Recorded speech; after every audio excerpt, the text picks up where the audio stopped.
Hello everybody, welcome to रॉय जिग्वे के यूट्यूब चैनल पर आप सभी लोगों का स्वागत है, अभिनंदन है।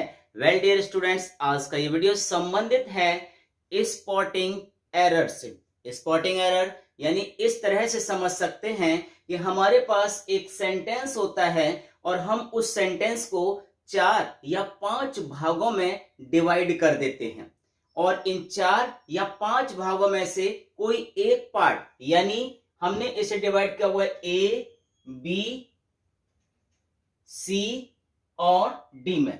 इन 4 में से कोई एक पार्ट ग्रामेटिकली, ग्रामर के हिसाब से, ग्रामर के अनुसार गलत हो सकता है। और यदि आपको ऐसा लगता है कि ग्रामर के अनुसार इसमें से कोई भी part, A B C D में से कोई भी पार्ट गलत नहीं है, रॉन्ग नहीं है, तो हमारा जवाब होगा NE यानी नो एरर। और इसके लिए हमें जो भी आंसर शीट दी हुई होती है उसमें हमें उपर्युक्त यानी सूटेबल उसी ओवल को, उसी ऑप्शन को ओके यानी सही करना पड़ता है। कभी कभी हमें उस ओवल को फिल करना पड़ता है और कभी कभी हम उसे राइट के टिक के मार्क से भी समझा सकते हैं। तो डियर स्टूडेंट्स, इसे हम बोलते हैं स्पॉटिंग एरर्स, या दूसरे शब्दों में हम इसे समझ सकते हैं कॉमन एरर्स। ये इस प्रकार के जो भी सेंटेंसेस हैं या जो स्पॉटिंग एरर्स हैं, ये चाहे परीक्षा एनडीए की हो, एयरफोर्स की हो, सीडीएस की हो, टीजीटी पीजीटी की हो या एसएससी बैंक रेलवे से संबंधित परीक्षाएं हों, इन सभी परीक्षाओं में कहीं ना कहीं हमारी ये स्पॉटिंग एरर्स अपीयर होती है। और इसी हेतु हमने आज से इस प्रकार के वीडियोस को आपके पास भेजने के लिए अपना प्रयास जारी रखने का फैसला किया हुआ है। उम्मीद है कि हमारा ये प्रयास आपके दिलो दिमाग में अपना एक स्थान बनाने में सफल होगा और आप जो चाहते हैं आने वाली परीक्षाओं में आपको एक सही मार्गदर्शन, गाइडेंस मिल सके, उस हेतु आप इस वीडियो को अंत तक देखिएगा, प्रारंभ से अंत तक देखिए, ताकि ये वीडियो आपकी आशा और उम्मीद दोनों पर स्टैंड कर पाए, खरा उतर सके। तो डियर स्टूडेंट्स, स्टार्ट करते हैं इस वीडियो को। यहां हम देख रहे हैं कि दीज इश्यूज, और आपको बताते चले ये वीडियो, आज का वीडियो संबंधित है अंग्रेजी में नाउन चैप्टर से यानी संज्ञा से। तो इसमें हम जो भी एरर्स की बात करेंगे वो आज आपके लिए नाउन से संबंधित है, संज्ञा से संबंधित है। इस वीडियो को आप ध्यान से देखते रहिएगा। तो यहां हम देख रहे हैं these issues are not related, these issues are not related to the man who has more than 2 issues from his wife और बिलव्ड। यानी दीज इश्यूज, अब यहां पर आपको फाइंड आउट करना है कि आखिर इस सेंटेंस में कहां पर परेशानी है, कहां पर दिक्कत है, कहां पर स्पॉटिंग एरर है। उस एरर को आपको स्पॉट करना है, देखना है। स्पॉट का मीन्स ही होता है देखना और एरर मीन्स गलती, यानी उस गलती को आपको फाइंड आउट करना है, ढूंढना है। तो वो हम यहां से आपको बताते हैं कि दीज इश्यूज, अब यहां पर ये जो वर्ड है हमारे पास इश्यूज और एक यहां पर आया हुआ है इश्यूज, तो निश्चित तौर पर हमें ये विचार करना है, हमें इसमें देखना है कि इन दोनों में से कौन सा पार्ट गलत हो सकता है। These issues are not related, यानी ये इश्यूज संबंधित नहीं है। अब आपको बताते चले कि ये जो इश्यूज है इसके 2 सेंस होते हैं, एक आपका सिंगुलर होता है और एक आपका प्लूरल होता है। यानी जब इशू का जो सेंस होता है, इशू का जो सेंस होता है वो हम यूज करते हैं मुद्दे के सेंस में, मुद्दे के सेंस में यूज करते हैं। जब इसे हम किसी समस्या के सेंस में यूज करते हैं तो ऐसी स्थिति में ये जो इश्यूज होता है इसका प्लूरल पॉसिबल है, संभव है। यानी अगर एक मुद्दा है हमारे पास, एक इशू है, तो हम उसे जनरली इशू ही कहेंगे। लेकिन यदि एक से ज्यादा मुद्दे हैं हमारे पास तो उनको हम इश्यूज कह सकते हैं। और कहते ही हैं, कह सकते नहीं, कहते ही हैं। और इसीलिए हमें डिसाइड करना है कि ये यहां पर जो इशूज आया हुआ है वो सही है या नहीं। तो इसके लिए थोड़ा सा आपको सेंस की ओर भी जाना पड़ेगा। वो देखिए, these issues are not related, यानी ये मामले संबंधित नहीं है टू द मैन, उस आदमी से who has more than 2 issues, जिसके पास 2 से ज्यादा इशूज हैं from his wife, पत्नी या बिलव्ड अति प्रिय से। तो निश्चित तौर पर हमें यहां सेंटेंस की स्टडी करने के पश्चात ये लग रहा है कि यहां पर ये जो मैटर है वो इशूज यानी मामले से संबंधित है, तो निश्चित तौर पर इसका प्लूरल पॉसिबल है। लेकिन जब इशूज का एक सेंस होता है बच्चे, इशूज का एक सेंस होता है बच्चे, यानी अंग्रेजी में इन्हें हम चिल्ड्रन भी कह सकते हैं, किड्स भी कह सकते हैं और वर्ड्स भी कह सकते हैं। तो जब इसका सेंस बच्चे होता है तब इसका प्लूरल पॉसिबल नहीं होता है, इसको हम प्लूरल के सेंस में नहीं ले सकते हैं। जबकि यहां पर हम देख रहे हैं इसे प्लूरल की तरह से यूज किया गया है, एस के साथ यूज किया गया है। तो निश्चित तौर पर यहां पर ये गलत हो जाता है। और इसी प्रकार की जो भी एरर्स हैं उन सभी एरर्स को आपको बड़े ध्यान से स्टडी करते हुए इसे देखना है और उसे फाइंड आउट करना है, स्पॉट करना है, वही आपका सही जवाब होगा। तो यहां पर इशूज के स्थान पर हमें क्या करना है डियर स्टूडेंट्स, इसमें से एस को हटा देना है। और जैसे ही इसमें से एस हटेगा तो ये आपके लिए सही हो जाएगा, क्योंकि टू इशू का मतलब 2 बच्चों से है। इशू का मतलब पहले से ही प्लूरल सेंस में होता है, बच्चे होता है, इसलिए इसमें एक्स्ट्रा अतिरिक्त अलग से हम एस का यूज नहीं कर सकते। चलिए अगला सेंटेंस हम देखते हैं। तो इसका हम सही इसको ओके कर देंगे कि इसका जो सी पार्ट है वो गलत है। चलिए आगे बढ़ते हैं। अगला सेंटेंस हमारे पास 3 hours स्टडी, 3 घंटे का पढ़ाई, 3 घंटे का अध्ययन इज नॉट एडिकेट। एडिकेट का मीन्स होता है पर्याप्त, एडिकेट का मीन्स होता है पर्याप्त। यू शुड यानी आपको स्टडी अध्ययन करना चाहिए at least 5 hours to attain success, यानी आपको सफलता प्राप्त करने के लिए एटलीस्ट कम से कम 5 घंटे पढ़ना है। अगर आप 5 घंटे पढ़ेंगे तो सफलता आपकी हो जाएगी। और उसी हेतु यहां पर इस सेंटेंस को हमने लिया हुआ है। तो चलिए बात करते हैं इसमें क्या एरर हो सकता है, इसमें कॉमन एरर क्या हो सकती है। रूल ये है कि जब हम बात करते हैं कोई न्यूमेरिकल डेफिनेट एडजेक्टिव आता है, न्यूमेरिकल डेफिनेट एडजेक्टिव आता है जिसे हम गणनावाचक कहते हैं, यानी 1 2 3 4 ये जितने भी हैं इन्हें हम न्यूमेरिकल एडजेक्टिव बोलते हैं, डेफिनेट न्यूमेरिकल एडजेक्टिव बोलते हैं। तो जब एक डेफिनेट न्यूमेरिकल एडजेक्टिव आए, उसके साथ में कोई नाउन आए और वो हाइफन के द्वारा अलग किए गए हों, तो ऐसी स्थिति में डियर स्टूडेंट्स ये जो हमारा नाउन होता है ये हमेशा ही सिंगुलर रहता है। इस नाउन को ऑलवेज हम सिंगुलर में रखते हैं क्योंकि ये हाइफन के द्वारा अलग हो रहे हैं।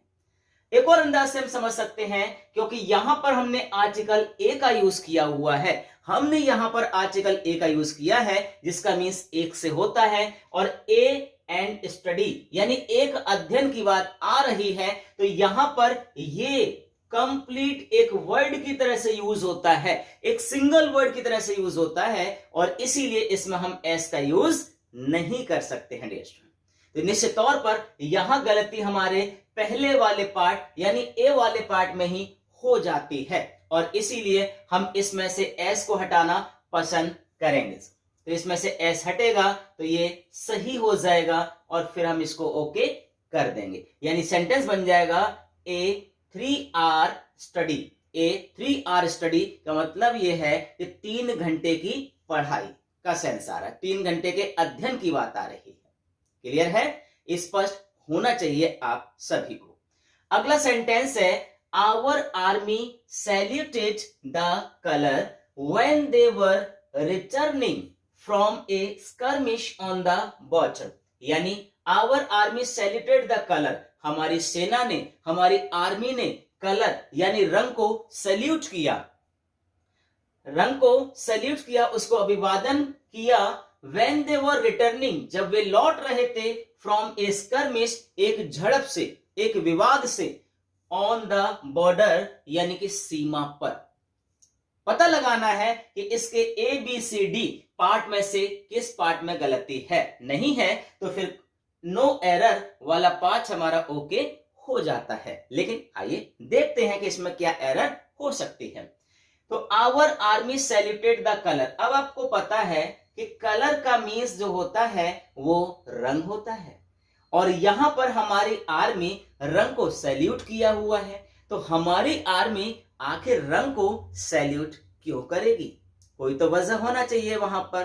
तो निश्चित तौर पर आपको बताते चलें कि कुछ ऐसे नाउन्स होते हैं जिनका सिंगुलर में एक अर्थ होता है, अलग अर्थ होता है, और जब उन्हें प्लूरल बना दिया जाता है तो उनका अर्थ बदल जाता है। इसीलिए जब हम बात कलर की करते हैं तो रंग है, और अगर इसमें हम एस लगा देते हैं तो ये कलर्स हो जाता है, और फिर ऐसी स्थिति में इसे हम फ्लैग यानी झंडे की संज्ञा देते हैं, ये झंडा बन जाता है। तो निश्चित तौर पर आपकी जरूरत, आपकी आवश्यकता थी कि हम इस कलर में एस लगा दें, कलर्स यानी कि झंडा बन जाता है। आपको पता है कि हमारे झंडे में भी एक से ज्यादा यानी कि 3 कलर हैं, ये आपको पता स्पष्ट तौर पर है। साथ में अगर हम मिडिल में देखते हैं तो जो हमारे पास अशोक चक्र है उसका कलर ब्लू है, यानी कुल मिलाकर के हो जाते हैं 4 कलर्स। तो इसीलिए कलर्स का सेंस झंडे से होता है, किसी बटालियन के खास समूह ग्रुप के झंडे से होता है। तो हमारी आर्मी ने उसी को सैल्यूट किया हुआ, उसी को नमस्ते सलाम किया हुआ है। क्लियर है? ये बात स्पष्ट हो जानी चाहिए। तो इसीलिए इस सेंटेंस का जो पार्ट गलत है, रॉन्ग है, जिसमें एरर है, वो है बी वाला पार्ट। चलिए बढ़ते हैं अगले सेंटेंस की ओर, और देख रहे हैं यहां पर कि मैनी पीपल यानी बहुत सारे लोग, many people of south Asia, many people of south Asia have opposed, many people of south Asia have opposed, उन्होंने विरोध किया है किस बात का? द स्टैंड यानी कि वो नजरिया, वो सोच। स्टैंड का मीन्स खड़े होना भी होता है, खड़े होने का स्थान भी होता है, और स्टैंड का एक सेंस हमारी सोच, हमारा नजरिया भी होता है। तो यहां पर जो सेंस आएगा, जो मीनिंग बनता है, उसका सेंस ये हमारी सोच, हमारा नजरिया। तो many people of south Asia. अब देखिए यहां पर बात साउथ एशिया की चल रही है। साउथ एशिया का सेंस यहां पर साउथ एशिया के लोगों से हो सकता है, लेकिन यहां पर जो सेंस हमारा आ रहा है वो साउथ एशिया के देशों से है, राष्ट्र से है, जो उनके राष्ट्रों से है। तो हम आपको ये बात स्पष्ट कर दें कि ये जो पीपल वर्ड है इसके सेंस क्या होते हैं कि पीपल जब सिंगुलर है तो इसका सेंस होता है लोग या राष्ट्र। पीपल जब सिंगुलर में यूज हो रहा है, इस समय यूज हो रहा है, यानी बिना एस के यूज हो रहा है। सिंगुलर का मतलब पीपल ऑलरेडी प्लूरल ही होता है, लेकिन जब ये बिना एस के यूज हो रहा है तो इसके 2 सेंस हैं, एक लोग और एक राष्ट्र। लेकिन जब डियर स्टूडेंट्स इसको हम एस के साथ लिखते हैं, प्लूरल बना देते हैं, तब इसका सेंस बदल जाता है, और उस स्थिति में इसका सेंस लोग नहीं रहता, लोग हट जाता है, और ऐसी स्थिति में इसका सेंस बन जाता है राष्ट्र। तो यहां पर सेंस हमारा हो जाएगा राष्ट्र के सेंस में, तो हमें यहां पर एस लगाने की आवश्यकता है, जरूरत बनती है, हम यहां एस ऐड कर दें। तो many peoples of south Asia have oppose the stand of America, यानी साउथ एशिया के बहुत सारे राष्ट्रों ने अमेरिका के उस नजरिए का विरोध किया है इम्पोज्ड ऑन इराक, जो नजरिया अमेरिका ने इराक पर थोपा, उस पर लगाया है। तो यह बात आपको स्पष्ट हो जानी चाहिए कि किस तरह से हम इनमें से किसी एक पार्ट को फाइंड आउट करते हैं कि यह गलती हो सकती है। तो हमने आज 4 सेंटेंसेस को स्पॉटिंग एरर के तहत लिया हुआ है और इनमें से किसी ना किसी भाग में गलती है। यहां हमने कहा कि इशू जब सिंगुलर है तो ऐसी अवस्था में इसका सेंस एक मुद्दा भी हो सकता है और एक से ज्यादा मुद्दा होगा तो उसमें इशूज यानी कि एस लग जाएगा। लेकिन जब इशूज का सेंस बच्चे के सेंस में होता है तो इसका कभी भी प्लूरल सेंस नहीं बनता है और इशू का सेंस ही हमारे पास चिल्ड्रेन यानी बच्चे होता है। तो राइट हमारा यही ऑप्शन था क्योंकि इसमें एस हमें यूज नहीं करना था, जबकि सेंटेंस में यहां पर एस दिया हुआ था। तो वेल डियर स्टूडेंट्स, ये था आज का वीडियो। उम्मीद है हमें ये वीडियो कहीं ना कहीं आपको क्लियर हुआ होगा। इस प्रकार की स्पॉटिंग एरर्स आपको आगे अपनी परीक्षाओं में फेस करना ही है, उनको सामना करना ही है। तो हमारे अपने इस प्रयास से हम आपके इस कार्य को बेहद आसान करने जा रहे हैं। इसलिए निश्चित समय पर, निश्चित तौर पर हमारे इस वीडियो को आप शुरू से लेकर के अंत तक वॉच करते रहिएगा और अपनी तकदीर, अपनी किस्मत में 4 चांद लगाते रहिएगा। Thank you for watching this one. लेकिन जाने से पहले आपको बताते चले कि वीडियो आपको पसंद आता है और निश्चित तौर पर आपकी आशा और उम्मीद दोनों पर ये स्टैंड करेगा, खरा उतरेगा ही उतरेगा। तो वीडियो को आप लाइक कर दें और लाइक करने के साथ साथ यदि चैनल पर आप नए हैं तो चैनल को सब्सक्राइब कर लें और सब्सक्राइब करने के साथ यदि आपको लगता है कि आपके दिलो दिमाग में किसी प्रकार की समस्या है ना उनसे संबंधित, तो उसे आप हमारे पास हमारे कमेंट बॉक्स में लेकर के भेजिएगा। हम आपकी उन समस्या का समाधान करेंगे with in moments. So definitely once again, thank you for watching this one. Jai Hind.